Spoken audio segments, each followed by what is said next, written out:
All right, great. So thank you for everyone for joining us today. My name's Dan. I'm on the team here at Shop Teaks. You also have our head of boutique success, Natalie, as well, joining. So we're really excited to have this topic today. I know the last 2 months especially have been really challenging times for all of our boutique partners. And so we wanted to come together as a community, kind of discuss ways that, especially, we've heard and Natalie's heard from boutiques that she's working closely with, what's really working, what's resonating, and how can everybody come out stronger throughout this crisis. So we're really excited to have a discussion. Again, we want to make sure if anyone has specific questions, not only to Shop Teaks, but to the wider group, how we can work together to make sure we're doing this. This is the time to do it. We will be recording this webinar so we can send this afterwards, and then we'll make ourselves available with any questions that you have. Yeah, so for today, the topic is intro. So I'm Dan, and you have Natalie as well. Hi, everyone. So Natalie, if you want to introduce yourself as well, I'd love to kind of pass it to you. Yeah, so I head boutique success here. So I work probably with a lot of you, or hopefully will work with a lot of you at some point. I am a former boutique owner myself, so I really know the ins and outs of the world, as well as I come from the wholesale industry. So I kind of know a little bit of everything when it comes to that stuff. But like Dan said, I think it's going to be great that, we form our own community and figure out how we get ahead in these very weird times. And, even that you have other boutiques on here, like ask the questions. Let's start the conversation going, because I always felt too that like when I was in the boutique world, other boutiques were my best of friends. They let me know like what's going on, how to handle things, how we get through it. So we're here to help. For sure. Natalie, I didn't ask you this, but I'm curious. When you had your boutique, was there any crisis? Like did you have a boutique during Sandy or anything like that? I think that was during Sandy, but that did not affect me. So no, there wasn't any real crisis, but I feel like, the retail landscape is always changing. So it's kind of like, you need to go with the times and the ups and the downs and always get creative and how to move forward. For sure. Awesome. So the first thing we really wanted to address and talk about is this has been a significant impact for every business we've talked to. So, especially those first 2 to 3 weeks, I think everyone was just looking 2 feet in front of themselves and trying to figure out what, this afternoon looked like, let alone what next week looked like. It looks like this last week or two, as we've kind of noticed from our boutique partners and then some information that we have, things have stabilized a little bit. So for one thing, e-commerce has started to stabilize. So we're basically at the same point that we were pre-COVID. For on websites, not only on our dedicated websites, but also our marketplace. In addition, revenue to sites basically at the same pre-COVID level on websites. With the email, you can see open rates are really still high. I think one thing we really thought internally as a team when this initially started is people would just be shopping all day online. And the reality is people are still kind of, having periods that they don't check email, are not shopping. Mondays have been really high for open rates. And then, lastly, kind of depending on different businesses, you're seeing a lot of kind of just stability. So that's what we wanted to come together today and talk about. There is some stability, but there also are changes. So recognizing that and finding ways that we can really work together. We wanted to show some info here that may not be as relevant for some of you and really relevant for others. But email marketing is critical to any e-commerce or any boutique today. So we really want to make sure to hammer that home and make sure everyone today is walking away with at least an email marketing strategy. And what you can see here is this first couple weeks of March, there was a dip in open rates and click-through rates. So people just weren't engaging as much. But the last 3 or 4 weeks, it's really gone back to where it was before this. So if you don't have an email marketing strategy today, we definitely encourage you to think about one. Because people are engaging on those platforms. And then here we really wanted to see like across the country, like is engagement up, down, where is it? So this is purely for e-commerce when people are shopping. And again, you can see that same trend that the first few weeks of COVID, there was a stark contrast, but the last 3 to 4 weeks, it's really gone up. So no matter where you are in the US, if your state's opening or if it's not opening, we're still seeing consistency that people are now back online buying. There's much more consistency with what they are buying. So definitely the time to kind of consider what we can do. So one thing I know Natalie has talked about and had seen is obviously face masks. We're based in New York City, so 95% of the people that I see when I go outside are wearing a face mask. It started as very utilitarian, and it has moved to very fashion forward. Yeah, totally. Yeah, I don't know, Natalie, have you heard about face masks? Or like, I know every time I see a website now, it's like pretty prominent. Like, absolutely. Even some of the designers that I follow, like some independent designers are making them. So that's even part of something that I would say, like, make sure, as silly as it might sound in this new weird world we live in, but like make your face masks as part of your aesthetic as well. Like the people that shop with you, they don't want the leopard print one if what you really solely do is like a lot of solids and muted tones, so, just try to keep it with your aesthetic. But unfortunately, it looks like we'll be wearing face masks for quite some time. I'm actually going to try and do a poll. I've never done a poll before. Oh, I'm not going to try and do a poll. I was curious to hear if everyone wants to chat if they've started to sell face masks. I'm really interested to hear if like in store you're stocking it, if you're doing it online. I know a few stores around me, they've started to put face masks and gloves like at the front of the store if they're requiring it. So if anyone wants to chat, I'd be interested to hear if they've actually added face masks and how it's going. So we got, yes, black silk luxe ones. We sold face masks made locally. That's cool. The made locally is a really good idea. Yeah, that's awesome. Was it like the made locally? I'm curious if you kind of partnered with somebody you had known about previously or what you got. Yeah, we heard it's hard to get back in stock too.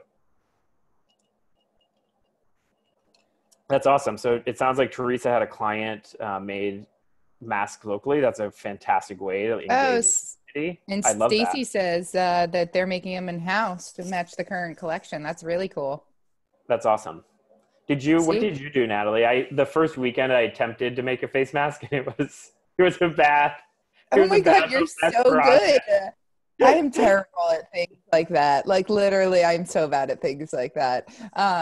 My mom has been just like nuts about it. So like we just get face masks sent to my house constantly, like some that she got made from friends, some that she got from a store. So we've just been getting I have like an abundance of all different face masks. They could probably match my outfits if I wanted them to.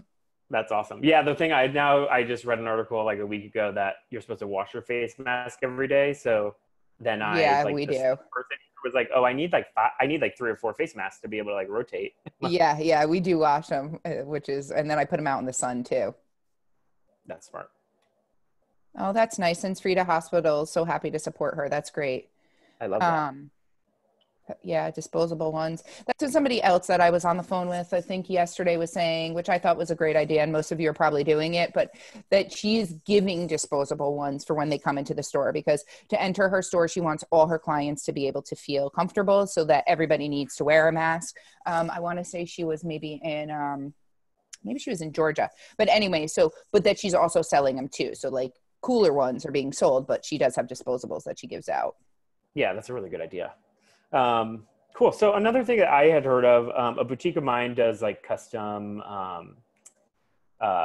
suits. And so they've actually started to do FaceTime virtual appointments. I'd be interested if any other boutiques have done that. Natalie, from the boutiques that you've worked with, like, have you found like creative ways to really connect with people, either like for their custom stuff or just for fittings or anything like that? Yeah, I mean, a lot of the boutiques, one of them, there's a few. One of them that I'm friends with, who actually recently joined us on Shopteeks, she's doing a lot of like really funny kind of witty packages. So she does like socks with maybe some curse words on them, and then she adds like a bitchy candle in with it. And so she just like does these packages, but she Instagrams and Facebooks a lot of them, and she gets kind of some laughs on it, and then people buy it, which I thought was really funny. That's and cool. then and then I have another friend who she just does like gets a girlfriend in, or I don't know who it is, but and they just model the clothes, and she just does like these very great pictures and kind of says like the top, the bottom, what they have available. So she's really just trying to push for people to get to her website and buy. Oh, that's really smart. One thing I saw from a person that has a website is they removed like a shop and they created an appointment booker. So you can actually book an appointment to like speak to somebody, which I thought was really smart. So you can do that. And then also as we're doing more curbside stuff, just to allow people to like book it immediately so they don't even have to call, email, that kind of stuff. And social obviously makes sense. So I don't know, question to all you on here. I was on the phone yesterday with a store in Florida, and she told me something very interesting. She actually had to put in a pin pad into her front door because they basically have to book an appointment with her, and then she sends a pin code for them to be able to enter the store. So I thought that was really crazy and a way of doing things, but that's how people are shopping, I guess, with her in Florida.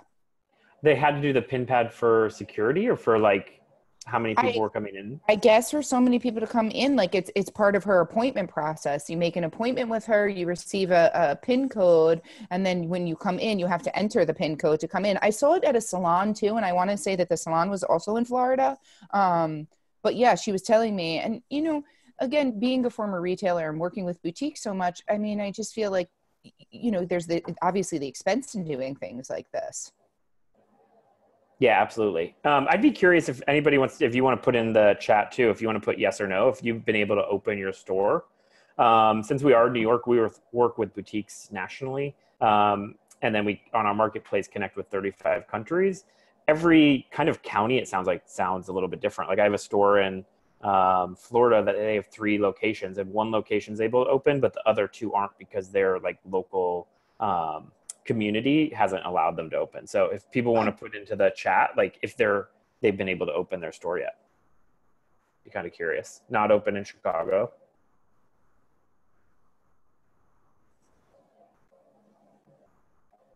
Yeah, I know Illinois is still closed. I have one that has 2 stores in Illinois, Evanston, and anyway. Yep. So that's awesome, Judy. In Myrtle Beach, doors locked, hand out mask and sanitizer for them to come in. That's really smart.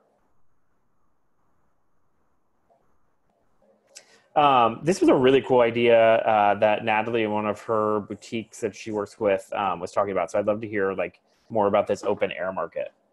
Oh yeah. So I was on a call this morning with a boutique in, I want to say Tennessee. And so she was telling me that she's doing open air market, which I thought was a phenomenal thing. And basically what she's doing is every morning she's bringing her racks outside as much as she can get outside, she said. And then what she's doing is she's leaving the door open and then just basically making some racks right there at the entryway of the door so they can briefly step in and see a few more things that she's not able. But basically she's just bringing her whole store outside. And she said she had one of her best weeks yet last week. I mean, obviously COVID times, but she was very excited about her week. And she said that people just felt very comfortable being outside. The space was nice. People were wearing masks, but everybody was able to shop. So that is what she's doing right now. And that's an idea that I hadn't heard. And I was saying to her personally, and I'm sure you all know this already, but I always kept my door open at the store, not COVID times. And I always put a rack outside because it always just made people kind of touch things and want to know. So anyway, yeah, I thought it was a great idea. Yeah, I thought that's a really good idea. And I hadn't even thought, so I live in Brooklyn and they're actually going to shut down some streets for pedestrians for social distancing. And we have a pretty active like business improvement district. So if I were a boutique today, I'd probably get plugged in as much as I can to those business improvement districts. And I know that they're kind of coordinating, at least for restaurants and some of the retail stores, to do that so that people can be 6 feet away. Yeah. So I thought that was when you said that, I was like, oh, that's the first person I would call is like, get in touch with your business improvement district if you have one or your local community and see if you can move things like that. I think that's awesome. Martha just asked what are boutiques doing about people trying on and returns. So I've actually heard a lot about that too. I don't know about you, Dan. Again, I have still friends who own a boutiques. And so what I've mostly heard is that they're leaving them in the dressing room. They're going to try to alternate dressing rooms, I think. That's one thing I heard. And then leave like what's in it, steam them out with gloves on, and basically just let the clothes rest for a little bit before putting them back out. So I think the steaming is, again, just killing it with that really hot air, is the steps that are being taken right now. For sure. I also think, Natalie, what you were saying about Instagram is a good idea. Like, as much as possible, like, if you have somebody trying on clothes, like mention what size they are, something like that, so people can at least get a good idea. Martha, was your question? I'm assuming it was for in-store when people are there.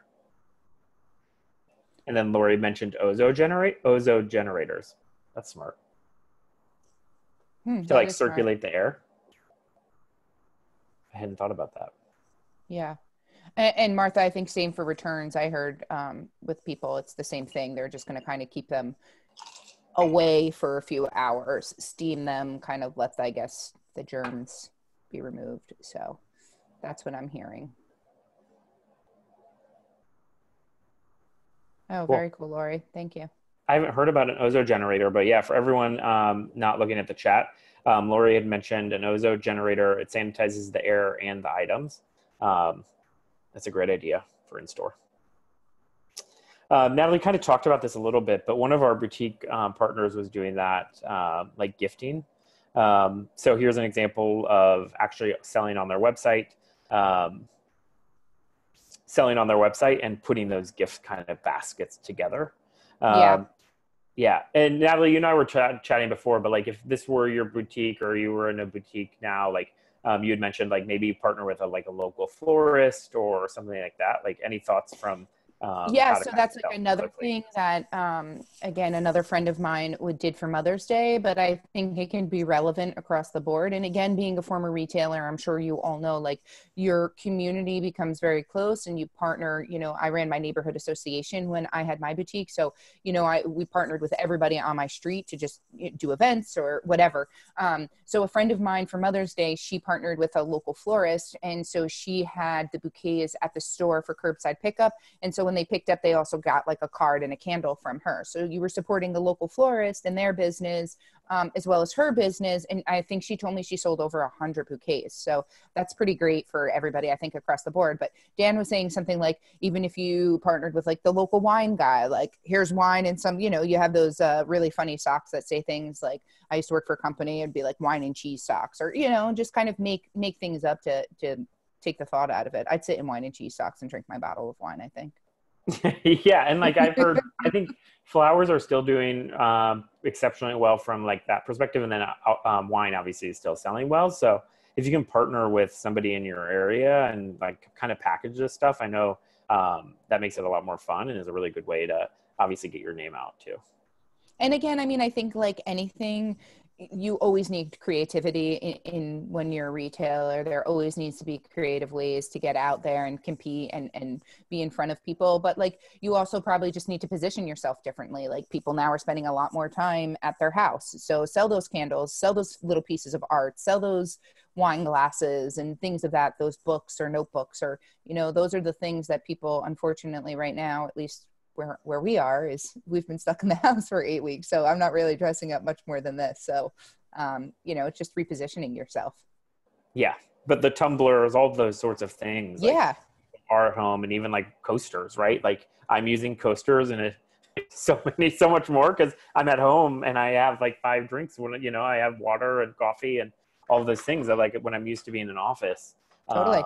So add those things. So yeah. Okay. We had a couple of questions in the comments. So Judy had asked, what sizes are these boxes? Judy, we can get that info to you.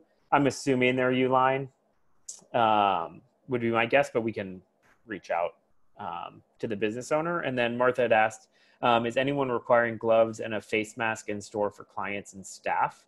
So Martha, I can only tell you from the stores that I've spoken with, the store that actually owns in Florida, they are requiring, but they had mentioned that their community does not require. So some people are and some people aren't, from what I know. I think they added like a sign, and their sign said something to the effect of like, it's basically like putting a seatbelt on for your friend or something. So just making it so it's not like a hard restriction to do that. Natalie, have you heard from your stores if they've like enforced those types of things, or if they're saying, and Laura's saying yes to masks and gloves. Yeah, that's what I was going to say. I've heard mostly masks. Yes. I haven't heard much about gloves. Um, so yeah, across the board, I've heard that people are wearing masks. Yes. But I haven't heard anything about gloves, and I honestly haven't even thought to ask. Sometimes I forget this is the world we live in. Yeah. So this is an email that I saw that I thought was really cool. So it kind of combined a lot of things that we've been talking about.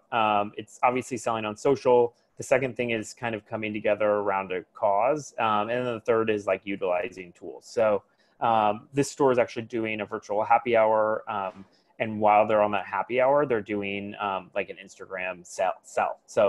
So when they're on it, they're offering the people that join a specific offer. So the good thing here is the first step is you have to follow them. So they're getting more engagement.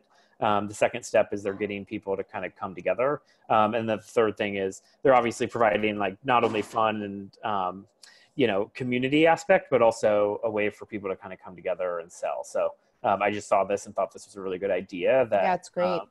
Is a good option for stores to really connect with people today. And then the other thing is we have done this with Shoptiques, but I know a lot of other stores have done this, is bring the community around a cause. So whoever had mentioned, I think Lori said that she has somebody that's actually making masks locally. That's awesome. I love that. Maybe you get together with a community group that has kind of been harder hit and come together around a cause and donate a portion of sales or something like that. For that. Have you seen any, Natalie, have you seen any like causes or ways that people have been like innovative with sales during this time or items? One of my stores was doing like buy a scarf, get a scarf kind of thing, use it as a face mask, like a fashionable face mask before we were really getting into face masks, which I thought was pretty cool. And personally for her, again, it's like, just turning on that creative and pivoting and saying like, I have a bunch of scarves that need to move. So here's a way that they can move. And so that's what she did. And I thought that was great. That's a really good idea. Yeah. But I've seen a lot of like 10% goes to this, maybe an animal shelter or I've seen a bunch of stuff. So I think everybody always loves a story and a cause, which is always great. Yeah. And I think my thing too now is like, I'm from Kansas originally, and I think about like all the big box retailers aren't really able to fill that niche with the community aspect. So if you have a community organization or products or things like that, like the flower shop, those types of things, that's really how you can differentiate not only your product, but also, how you're different than all these other boutiques and sellers. So whatever you can do kind of in your area, I think is a really good idea too, to identify like what would help, if it's a hospital, if it's, something like that. Yeah, absolutely. Any other questions, or I'd love to hear like what's helped people or what people have been finding during this time, especially from the other boutiques. If you want to chat in, or even if you want to jump on the call and talk about it, we're more than happy to bounce ideas. We really want to make sure that, this is really getting any idea out there. The other thing we want to talk about is like utilizing all your tools, social media. If you have an app, website, email marketing, and marketplace. One thing specific to me that I think that's really important is your own app. As people are on their phones, if you can have your own app, that real estate on their phone it's pretty priceless. Yeah. And it's just so cool, even as like, I wish somebody had offered me an app when I had my store. I would love to be like, download my app. Yeah, I just think it's a really good way to like engage with them. I think it's a way, the people that know about you and they can see what's new in your store and things like that. And I think, COVID, like anything, or maybe it's the way that I look at it, it teaches you lessons. And I think these have become essential now, like all these things that you're saying digital tool wise, they are essential. If this ever happens again, anything, like you need to have this, you need to have an e-commerce website. I always say like I had an e-commerce website and it never was, I never did a lot of business on it. It was always just for my local clientele to see what I had in store, what my new product was. I never did a ton of business on it, but at that time for me, it was essential just to keep my presence up. Now I think it's essential for you to drive business so that your local client can shop with you, can do the curbside pickup or the drop off, you know, like you need to drive yourself sales and you need that e-commerce site now. And I think too, didn't we say like in the morning meeting or with some meeting we did that like we've seen website sales increase by like 10 times over the last 2 months, like something insane, how much sales have gone up on individual websites. So that's what people are obviously doing. Yeah, no, to reiterate that, yeah, when I heard the 10 times, it was astonishing.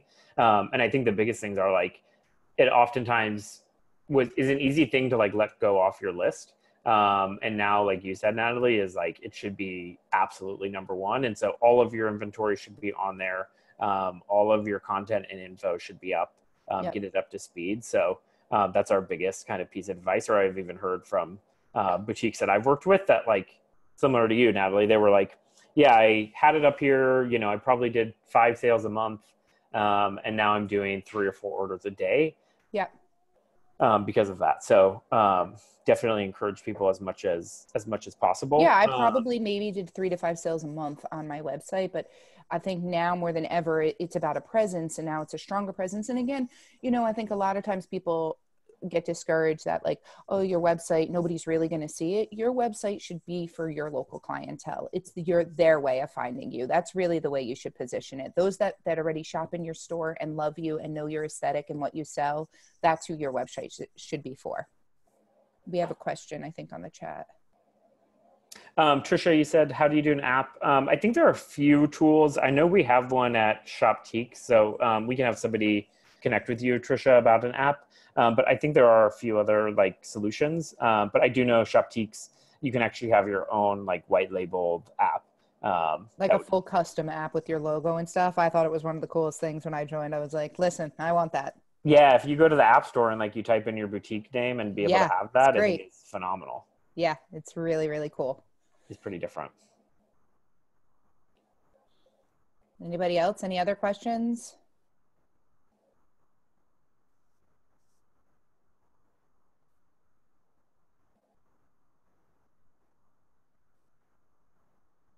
Any positivity to get us all through this?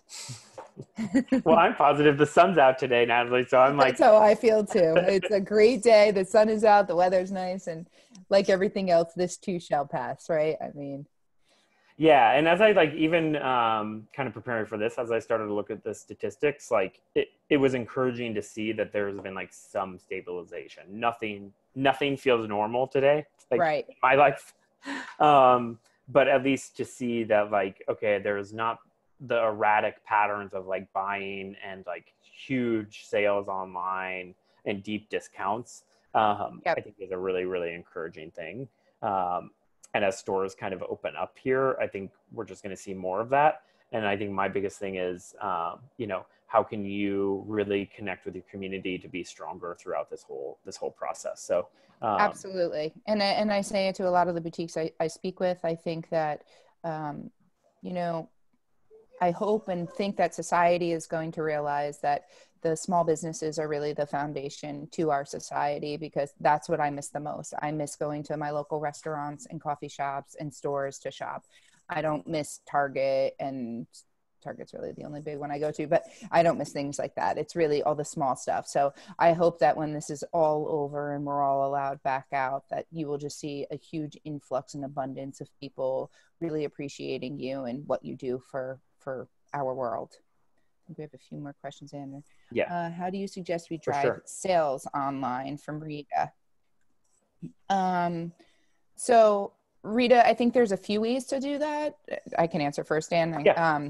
But I think the number one thing, like I said, is that, you know, if you're going to do an online website, it really needs to be targeted to your local audience, because they know you already. They know what you sell. They know what your aesthetic is. you know, they already love you. So that's what they want to see on your website, right? They want to see your new stuff. They want to feel engaged with you. And then you engage them through your Facebook and your Instagram and that email marketing that Dan was talking about. Like those are the way you have to come up. I always say with email marketing, you have to be witty and creative with that too. You know, you want them to open it up and see what you have inside.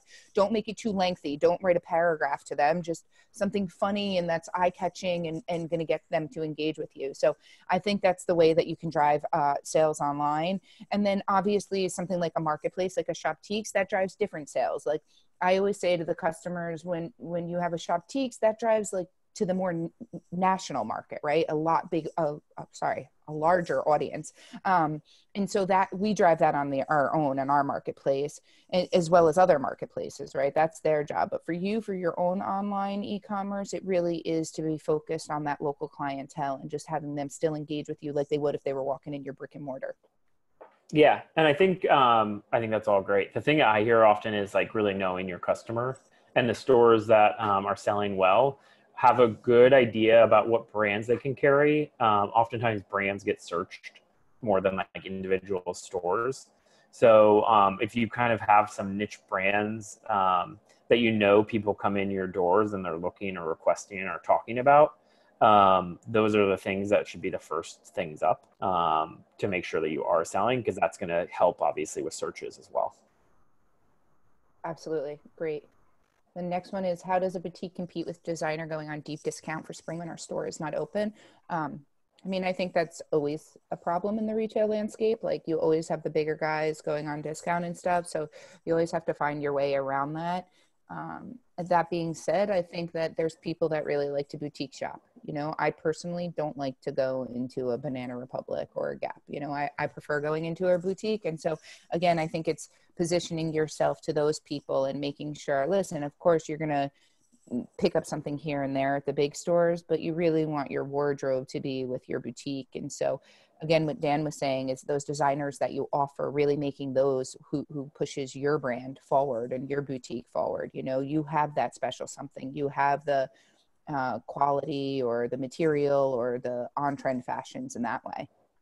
Yeah. Or, you know, your local shopper, right? Like, you know, Right. the teacher that like is going back to school, and like even thinking about them in a different way, right? Like a lot of boutiques that I work with, like they get a lot of teachers in their area. And so they really know like, you know, what they like.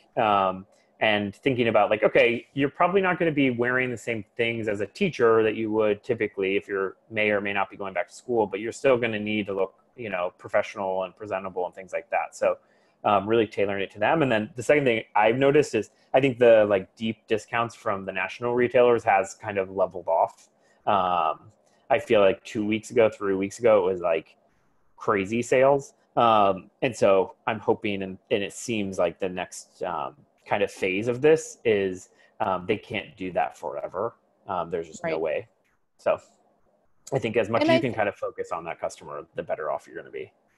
And I think too, like I'm not a big one for sales in boutique, because somebody had taught me when I opened my boutique that if you always put things on sales, then people are always going to expect it, just like we expect it now with the big box retailers. But I do think in our times, if people are shopping online with you, that there's no problem giving them some sort of promo code or doing something like that just to help drive more sales to your website.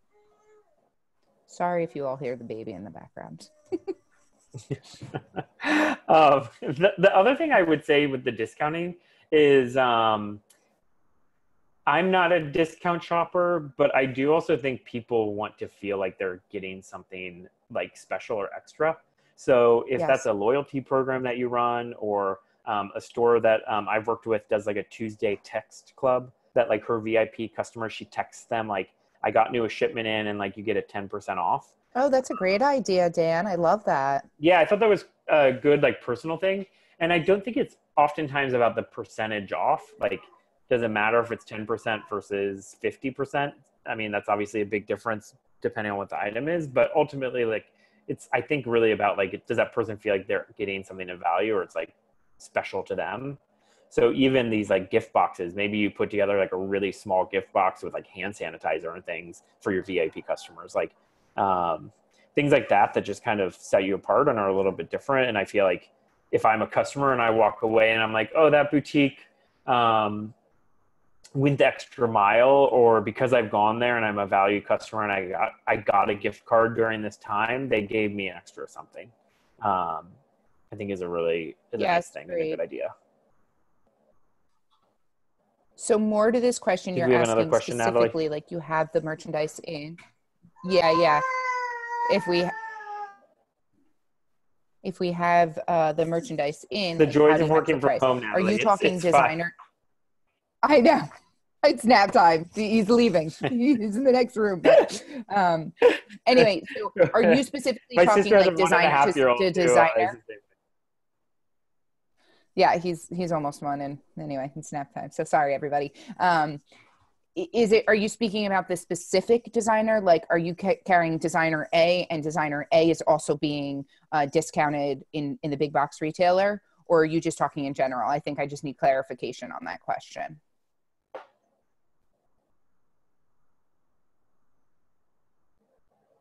It may be why they're probably typing back. So obviously everyone knows some brands are going to have pretty rigid like expectations on like what you can and cannot do and like what you can and cannot match. I'd be interested if people have walked in and said like, oh, I saw this at a different, if it's the same item and I saw it discounted somewhere else. I haven't really run into that too many times. Yeah. Did you ever have that happen to you, Natalie, when you had your store? I mean, people try to pull it like sometimes all the time. But no, it wasn't a big thing. What I would have people do a lot of times is they would like quickly try to Google in my store if they could find it elsewhere. I always try to carry designers that weren't so easy to Google. Yeah. Trisha just chatted in that most designers are going on sale next week, 40% off for spring. For a boutique, that's hard. So Trisha, thanks for sharing that info. I've not heard specifically that the majority are planning to do kind of a rollout like that. Have you heard anything like I haven't, but I think too, like, do you carry, Trisha, like, are you carrying, let's say, J brand jeans, and J brand jeans is going on 40% off? Like, I feel like if 40% off is going to be on Gap, then you're not going to carry Gap clothes anyway. What you're carrying is much nicer and different. It's boutique items. Ula Johnson. Okay, so great line, one of my favorites. Yeah, she's awesome. So is she going on? She's going on 40% off, you're saying. So, okay, that's a hard one. Rachel Comey. Okay, so you carry amazing lines. Keep them coming. Let me know what you got. So that is hard because, yeah, those people, that is going to be hard because those people don't normally offer a discount, and people that like, I follow Ula Johnson and I follow Rachel Comey, and not saying that I would go and buy at them over you, but if it catches my eye, that's something that they have and it's 40% off. I get what you're saying. So you're saying it specifically. I don't know. I think there's maybe a few things that you could do there. I would personally, if I was still a boutique owner, I would go back to those designers and say, you know, the times we're in, you just put yourself on 40% off. How am I supposed to compete with you doing that? I am the foundation of your business. I want some sort of discount on what I already paid. Like, I want some credit back. I would try to pull that way from the retailer point of view, because they should not be doing that to you. And then hopefully your client understands that they should be supporting you and giving you that money and not going to Ula Johnson and Rachel Comey separately. But you got me a little stumped. That's definitely hard. My Trisha, number do you one know if they're suggestion would doing be to go back to the designer. Trisha, are they offering like free shipping as well? Because maybe you could do like curbside pickup or something. Do you know? Yeah. Still though, like in the wholesale Your number one world, suggestion, Natalie? prior to being, yeah, I mean, listen, prior to being a boutique owner, I was in the wholesale world. Like, I couldn't go and sell my season's clothing to TJ Maxx that season and let them put it up on their racks, right? Like, then all my people would be coming back at me. I feel like it's the same exact thing. Like, if these designers are going at 40% off, then they can't expect their boutique owners to be at 100%. That's just not fair. Then the designer should have to eat that. Like, I would really take it up on my wholesale side. Does that make sense to anybody or no?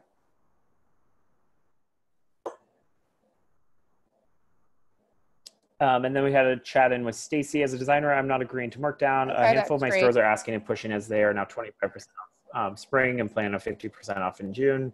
Keeping the sales the same as usual, markdown at the end of the season. Great answer, Stacy. Yeah, definitely. Yeah, that's awesome. Hold your ground too, you know. You curate for your customer. And that's why your customer shops for you. But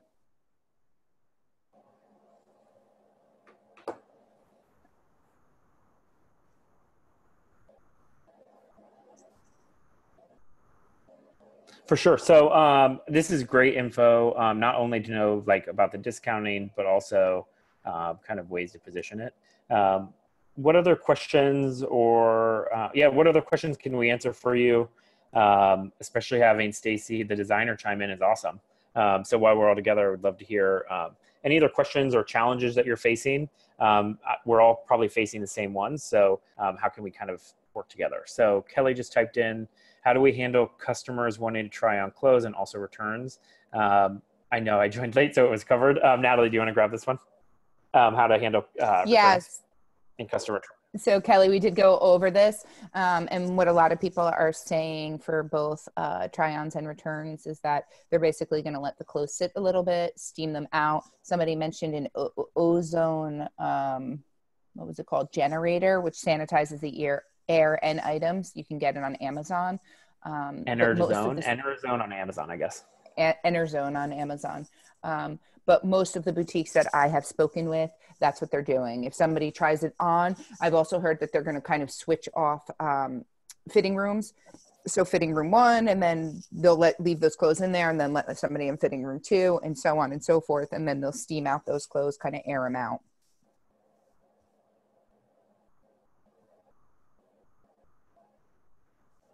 And then good question. So what do you guys forecast for market spring 2021? I'm going back and designing a full new collection. I'd love to hear from the boutiques, like what they probably have a lot more info for what they're thinking about, but I do think it's a really good point and idea to think about, you know, the next 2 seasons and what you're going to buy. So not only face masks, but there's probably going to be like clothing that comes out that's like antibacterial, or that you can wear that, you know, are gloves that maybe are fashionable. So I would be cognizant of that. But I'm assuming that kind of the boutiques have more information for what they're forecasting to buy in market.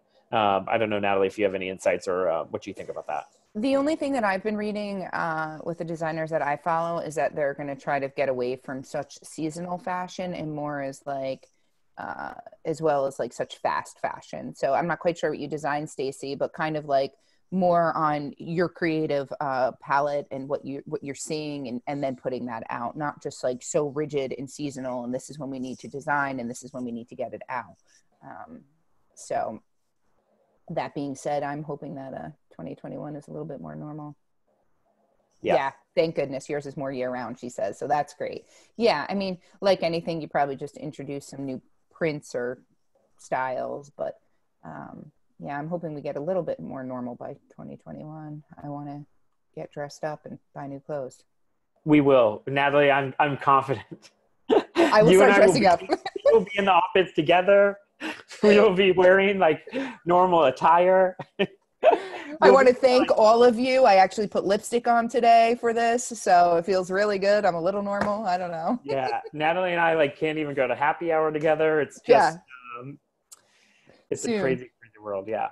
So Stacy's basically asking from the buyers, like, what are your expectations? I guess like how you would be buying for 2021 if you were forecasting. That's a great question, Stacy.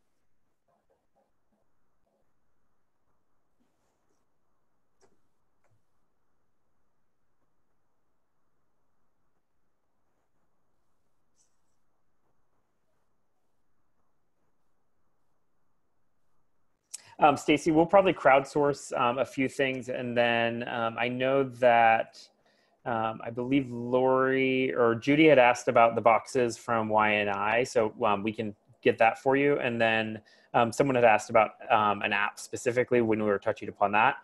So definitely there are ways that you can have your own app. I do know Shoptiques, for a plug for Shoptiques, does have that ability, which is a really, really good option if you're looking to be able to have your own app. So if we don't have any more questions, we'll get back to everybody with those to kind of follow up. I will say, if anyone has questions or, get off the phone and you just kind of want to chat, there are a few people from the success team that are more than happy to field your questions. You can also gather more information if you visit shoptiques.com/business as well. So feel free to visit. That's again, shoptiques.com/business. And that will have all of the offerings, as well as a way that you can input your information and somebody from the team can get back to you. If anyone has any other specific questions that they want to address, my email is daniel@shoptiques.com. And Natalie, you're Natalie at Shoptiques, right? I'm Natalie at shoptiques.com. Yes. And we did get an answer. Rufus said that it's too uncertain to predict buys for 2021 at this point. So I'm sure a lot of people are feeling that way. Awesome. Any other notes, Natalie, from you? No, none. It was nice meeting you all virtually. Please be in touch with us. Like Dan said, I'm Natalie at shoptiques.com. Fantastic. Yeah, looking forward to chatting with more of you as this progresses. We have these webinars once a month, typically pull in either a boutique owner or somebody from the community to talk. So looking forward to having you come together.